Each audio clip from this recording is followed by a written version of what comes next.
Hello and welcome to New Frontiers on CCTV International. I'm Ji Xiaojun in Beijing. At the time of the Han Dynasty, some 2,000 years ago, scholars defined China as a nation of virtue and social etiquette.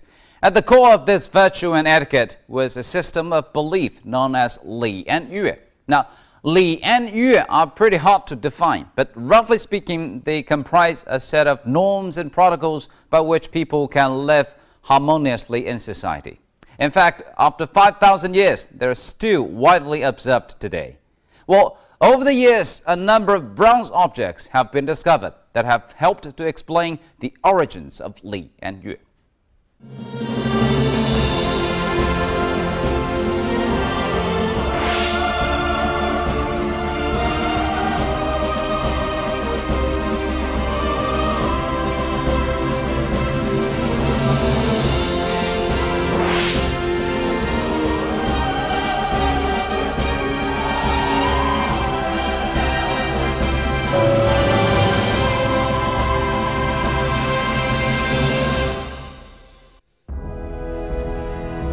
Unlike other parts of the world, when the rise of bronze culture can be seen in the development of weapons and tools for practical use, the bronze culture of ancient China was centered on religious activities. In their governing of the country, and for that purpose, the rulers of the Western Zhou dynasty during the 11th century BC devised rigid rules about the use of these ritual bronze objects. In the process, two abstract concepts emerged, Li and Yue. While Li translates into English as behavior code and social etiquette, the term Li implied much more than this phrase suggests, and Yue, which translates as music, covered a wider range than suggested by the word music. The strong belief in Li and Yue distinguished ancient Chinese civilization from any other in the world, and the social norms and protocols that were born out of them were passed down through history to be followed by later generations, even to the present day.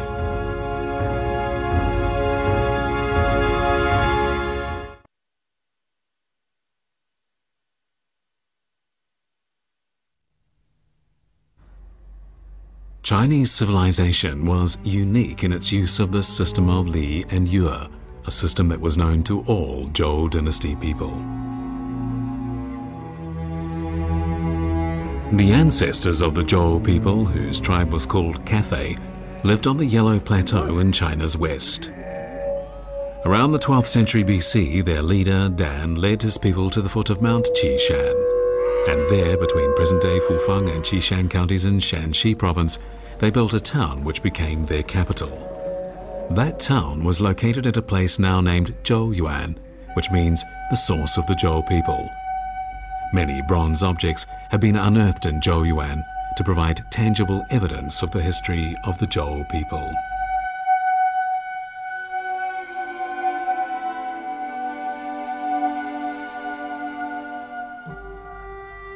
In December 1976, Bai Xin-en, a farmer from Zhuangbai village, was levelling his field when suddenly he spotted some unusual objects.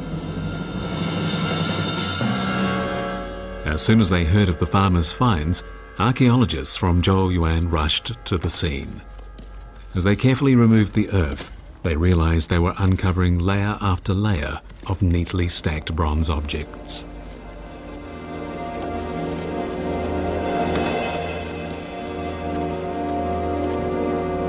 In a single pit no more than 2 meters wide, the archaeologists found no less than 103 items, and this discovery was named the Zhuangbai No. 1 discovery. These bronze objects had belonged to a family of aristocrats named Wei that had been prominent during the Zhou dynasty.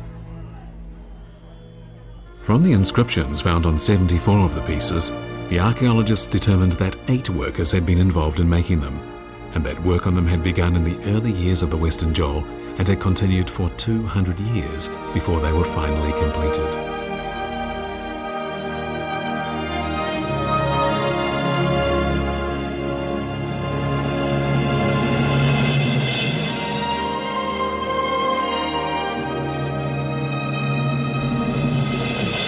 One of the objects bears 284 characters about a number of important events that took place in the early years of the Western Zhou dynasty.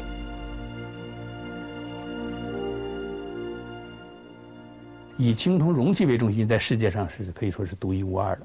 第二个非常突出的特点，这些青铜容器上往往有铭文、有文字，而且这文字的内容非常丰富。当然，多数是对自己祖先啊、对王的这个歌颂，但是它记载了很多重要的史实。 The characters on these objects reveal that the Wei family was large and wealthy. Every day, for example, they had their meals to the accompaniment of music produced from bronze musical instruments. We know that there were many such noble families in Zhouyuan. The bronze objects from the Zhuangbai No. 1 discovery had once been in a temple where they were used only on significant occasions, such as ceremonies to memorialize ancestors. The people of Zhou clearly had an awesome respect for their ancestors. All members of the royal family, as well as nobles, had a family temple for memorializing ancestors. But what did such a temple look like? In 1976, a major archaeological excavation carried out in Fengchu village, Qishan County, Shanxi province, brought to light the remains of a 3,100-year-old building complex.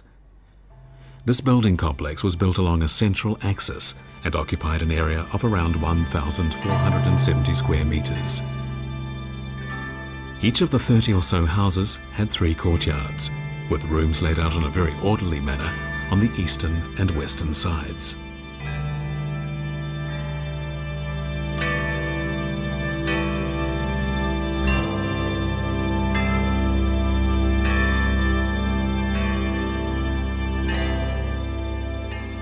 The builders of these houses made use of specialized tools to achieve accurate horizontal and vertical lines. A pole was erected and a thread with a weight attached to its end was used to check if every line was straight. Then, using the pole as the central point, the builders checked if the circular shape was perfect by comparing shadows at sunrise and sunset. The line connecting the 2 points formed a straight east-west line. Before the invention of the compass, ancient Chinese workers determined direction through the shadow from a pole and horizontal level using water. This later led to the birth of a more accurate leveling instrument that we still find highly convenient today.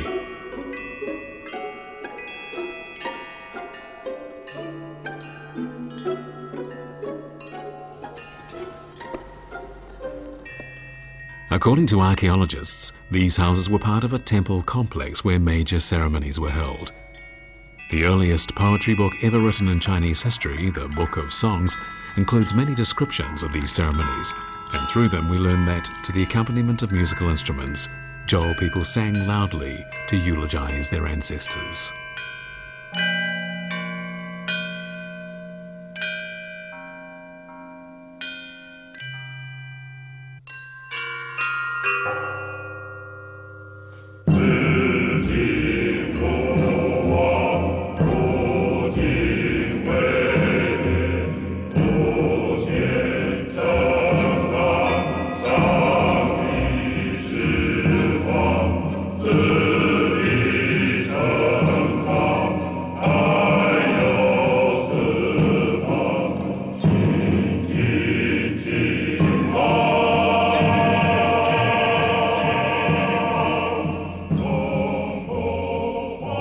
Of Shang had engaged in human sacrifice, but the Zhou people turned to domestic animals for sacrificial purposes.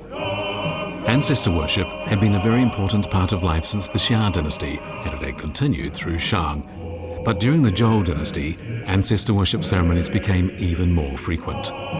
These worship ceremonies served as a means to unite the people around the rulers.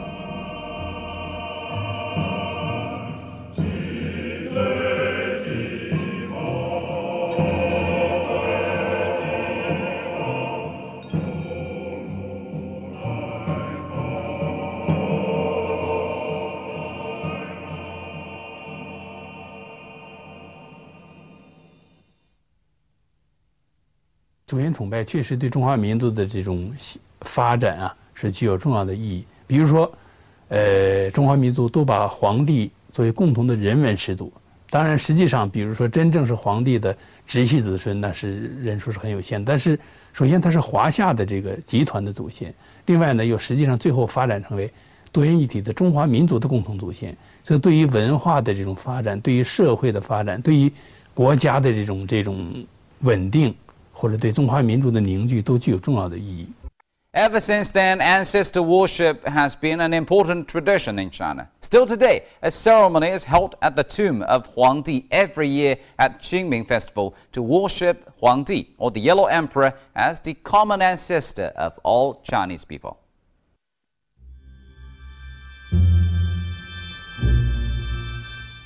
In point of fact, the temple discovered in Fengchu was just a very small part of the Zhou royal buildings. The remains of a much larger building complex have been found in Zhouyuan, constructed on a high-standing base. On either side of the base, there was a road paved with slab stones, on which stood huge pillars, spaced out in a very orderly manner. At the site, many broken tiles were found scattered about. According to historical records, tiles first appeared during the Xia dynasty a long time before the Zhou dynasty. But by the time of the Zhou dynasty, tile-making technology had matured, and this can be seen in the great variety of tiles produced in the Zhou dynasty. Some of these tiles were for roofs, others for decoration, and some bore patterns. Tiles went on to be very important to the development of traditional Chinese buildings. Interestingly, the tiles used for Ming and Qing palaces, glazed or unglazed, are little different in appearance from those used in the Zhou dynasty more than 3,000 years before.